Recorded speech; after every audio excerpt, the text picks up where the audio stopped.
Welcome to Business Reporter's Future of Retail campaign, hosted on the Telegraph Online. I'm Olga Maslakova. Retailers often fall victim to the chaotic customer demand. They try to overcome these challenges by inefficient solutions like investing in larger packages than needed, running half-empty trucks on the roads, or trying to compensate unhappy customers who return their goods as they arrive late, damaged, or in the wrong packaging. So e-commerce merchants are stuck between a rock and a hard place. They must increase their customer base, but every new customer brings new challenges, which mean higher probability for mistakes. How to overcome this dilemma? This is what Stephen Rector from Rebel Packaging will explain.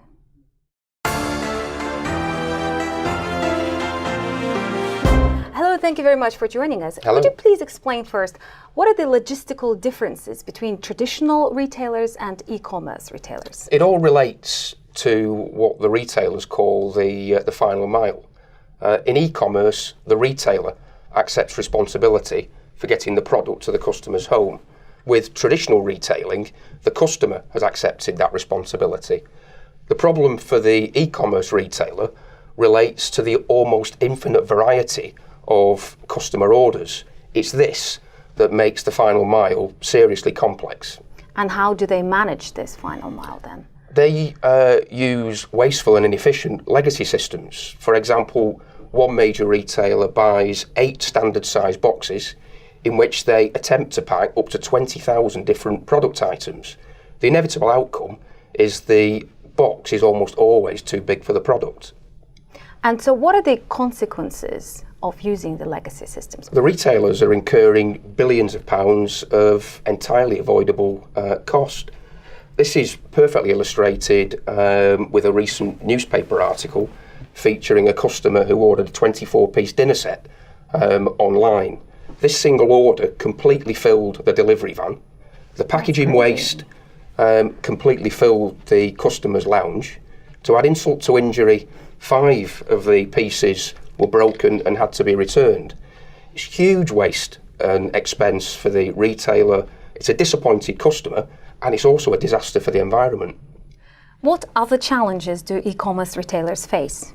Customer returns have rocketed. Retailers have always experienced returns, but the advent of e-commerce with distance selling, regulations, liberal returns policies, mobile apps that encourage impulse buying, all of this has meant that returns have increased to up to 50% in certain cases. The total cost of UK returns is now estimated at £60 billion per annum. Wow, that's a significant number. So how do they deal with the influx of those returns? Very poorly in certain cases. The retailers are recovering as little as 20% of cost. They typically use secondary markets or jobbers who recover a fraction of cost. That may have been acceptable with returns rates at low levels, but not with a returns bill of £60 billion per annum and growing. What do you then do to help those retailers? Hopefully, we can help them put millions of pounds back on their bottom line.